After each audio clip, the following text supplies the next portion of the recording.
Alice in Borderland já chega com os 2 pés no peito e consegue manter esse ritmo desde o primeiro episódio até o último.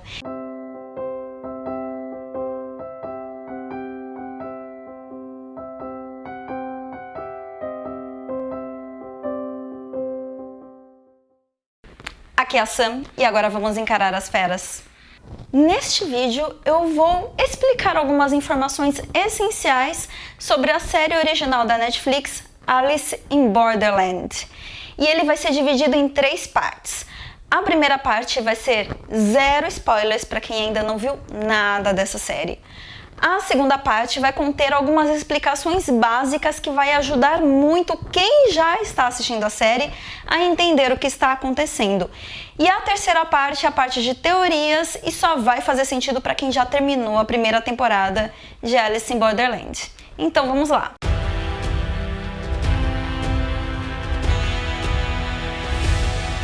Alice in Borderland é baseado no mangá Imawa no Kuni no Alice, que foi publicado entre os anos de 2010 e 2016 e também já tem 3 episódios de anime no formato OVA, que foi lançado entre os anos de 2014 e 2015. E agora, no dia 10 de dezembro de 2020, a Netflix fez o seu lançamento global da série live action por meio da sua plataforma de streaming. É uma série de aventura e suspense que parece uma mistura de Lost com Walking Dead com jogos vorazes. A produção dessa série ficou excelente. As cenas de ação conseguem ser tensas e emocionantes, enquanto os mistérios da trama conseguem prender o nosso interesse do início até o fim. Os personagens principais são carismáticos, bem desenvolvidos, muito interessantes. E essa série não é um tipo que começa devagar e depois vai ganhando fôlego. Alice in Borderland já chega com os 2 pés no peito e consegue manter esse ritmo desde o primeiro episódio até o último. O protagonista dessa história se chama Ryohei Arisu. Ele é um rapaz jovem, muito inteligente, muito habilidoso, mas está se sentindo um pouco sem rumo na vida, meio sem saber o que fazer. Até os melhores amigos dele já sacaram isso e eles tentam dar o apoio e ajudar o Arisu da melhor maneira que conseguem, mas o problema é que os melhores amigos dele também são desajustados e também estão tentando encontrar o seu próprio rumo na vida. Até que um dia, do nada, de repente, todo mundo some, a energia elétrica acaba, os aparelhos eletrônicos param de funcionar e ninguém sabe o que aconteceu. E esses são apenas os primeiros minutos dessa história. Logo que o Arisu e os amigos dele percebem que alguma coisa muito estranha aconteceu, eles buscam por pistas pela cidade, no caso a cidade é Tóquio, não conseguem encontrar ninguém, não conseguem entender o que está rolando, então anoitece e começam a aparecer algumas sinalizações indicando a direção da arena de jogos. E, sem muita opção e sem saber o que fazer, eles vão seguindo essas indicações até que chegam em um edifício que tem energia elétrica no meio de vários outros que está sem energia nenhuma. Então eles resolvem entrar nesse prédio para procurar por alguma pista. E é aí que eles conhecem a Shibuki, que explica para eles que eles entraram dentro de uma arena de jogos e que depois que eles passaram por aquela porta, eles não podem mais voltar. Eles só podem participar do jogo ou morrer tentando.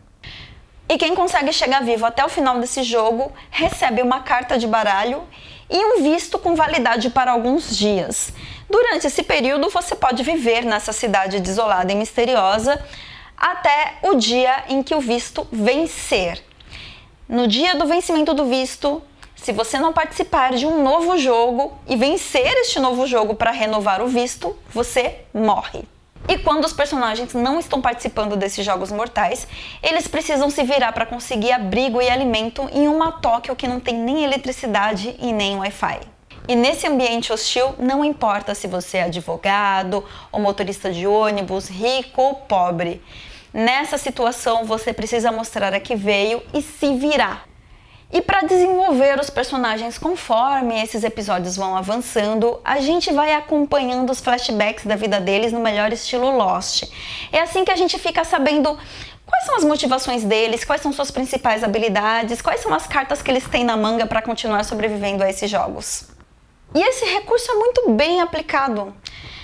ao mesmo tempo em que mantém a série interessante sem perder o nosso interesse, sem perder a nossa atenção durante cada instante do que está acontecendo na tela. Mas também existem alguns problemas nessa série, principalmente inconsistências no roteiro. Tem personagem que em um episódio ele é bem forte, mas é uma força assim plausível, né, bem coerente com o ser humano, e aí em outro episódio ele tá muito overpower e não tem nenhuma explicação que faça sentido, né, que dê embasamento para uma mudança dessas.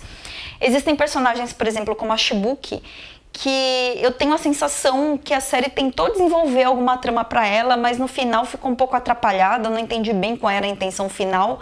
Mas no geral, a série é tão boa que essas pequenas inconsistências não atrapalham em nada a experiência. Ela foi um grande sucesso no Japão e por conta disso a Netflix já anunciou, já confirmou que vai ter uma segunda temporada e eu tô super feliz e super ansiosa esperando pela estreia da próxima temporada porque eu preciso saber o que vai acontecer.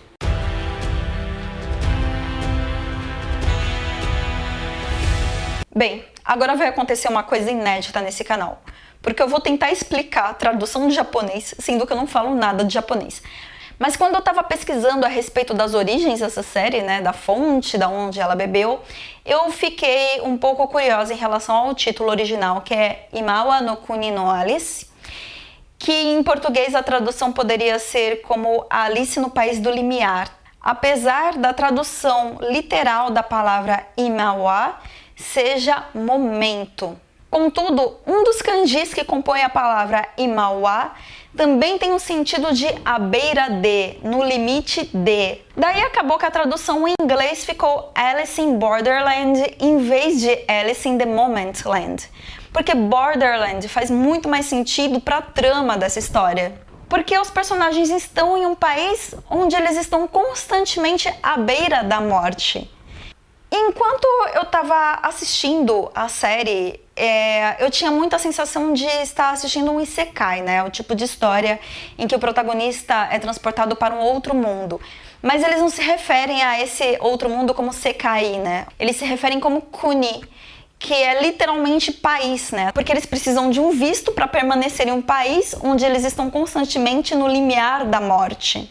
E o limiar também está relacionado ao portal que eles atravessam cada vez que eles entram no jogo. Então, daquele ponto para frente, eles estão no jogo e daquele ponto para trás não tem mais volta. Então, também tem essa relação do limiar com esse momento de participar ou não de um jogo. E finalmente, Alice in Borderland é um título que combina super bem com Alice in Wonderland, o livro escrito por Lewis Carroll, e a gente vê que é claramente a fonte de inspiração dessa série e se destaca em comparação a outras obras que beberam da mesma fonte. Se eu vejo algum filme ou série em que aparece alguma personagem loira chamada Alice flertando com a insanidade e com alguma referência a Coelho Branco, a minha expectativa já começa a ir lá para baixo, principalmente se a partir daí a série não conseguir desenvolver nada muito original ou nada muito interessante. É claro que também existem obras que conseguem utilizar referências e inspirações em Alice in Wonderland de uma forma muito interessante. Um exemplo disso é o filme Matrix, de 1999, que eu gostei bastante. Por outro lado, eu nem vou mencionar aqui os filmes e séries que falharam miseravelmente nisso. O importante é que é o seguinte, eu acho que essa série nova da Netflix foi muito feliz ao enveredar para o lado dos jogos de palavras e desafios de lógica, que são a alma de Alice no País das Maravilhas.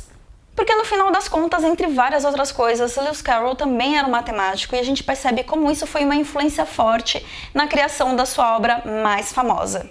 Eu achei sensacional a forma como o autor conseguiu compreender essa característica de Alice no País das Maravilhas e incorporou a interpretação do jogo de palavras na forma como as regras dos jogos são colocadas na série. E outra referência forte de Alice no País das Maravilhas está no fato de que a dificuldade dos jogos é determinada por cartas de baralho. Então, o número das cartas determina o nível de dificuldade dos jogos, enquanto os naipes determinam o tipo de jogo. E embora todos os jogos demandem um certo nível de desafio lógico para entender o que precisa ser feito para o jogo ser resolvido, os naipes também indicam o tipo de jogo que vai ser jogado. Então, os jogos com naipe de espadas são jogos físicos, né, que demandam habilidades físicas. Os jogos de paus são desafios de equipe. Os jogos de ouros são desafios de raciocínio. E os jogos de copas são desafios psicológicos que vão brincar com os sentimentos dos jogadores. Por isso, muitas vezes envolve traição na resolução do jogo. E outra referência forte de Alice no País das Maravilhas na série são os próprios personagens. O nome do protagonista, que é Arisu, é a forma como o japonês pronuncia o nome Alice. Então, o Arisu é Alice. A Yuzuha Usagi é o coelho branco, porque Usagi em japonês significa coelho. E aí temos o Tisha, que é o gato, porque Tisha é a forma como o japonês pronuncia Cheshire, que é o nome do gato do Alice no País das Maravilhas. E tem o chapeleiro, que obviamente é o chapeleiro maluco. A própria trama da série chega a ser didática a respeito disso. E é claro, existem outros personagens mais sutis.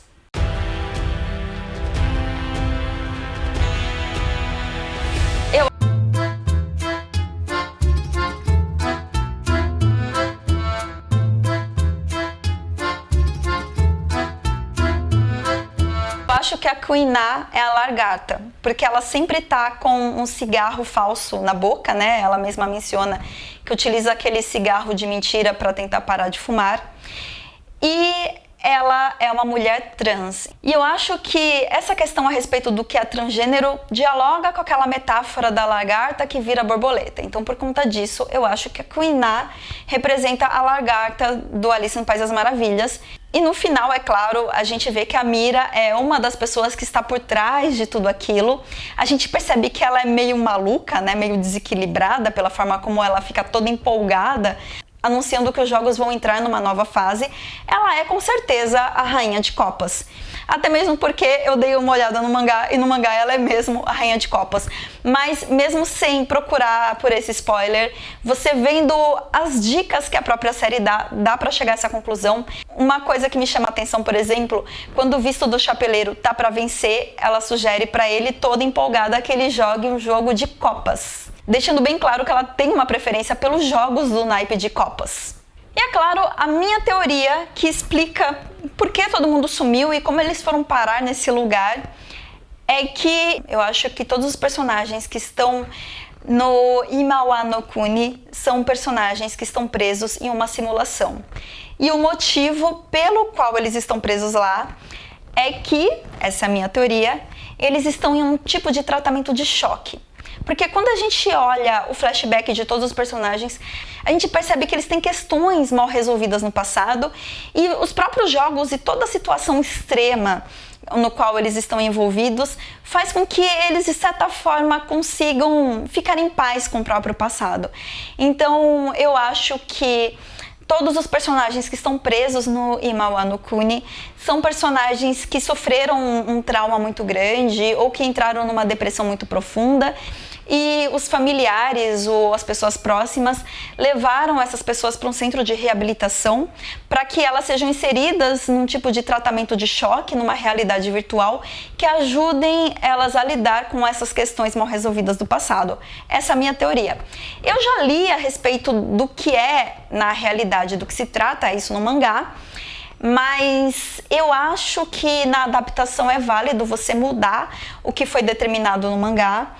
E em relação a alienígenas, com certeza não é isso, porque a própria série faz uma piada com isso e eu adoro a forma como a série faz piada com alguns clichês e com a própria trama. E você também já assistiu essa série? Tem a sua própria teoria? Então me conta aqui nos comentários. Se você gostou desse vídeo, me dá um joinha, se inscreve no canal, compartilha com os amigos. Muito obrigada por me assistir até aqui e até a próxima!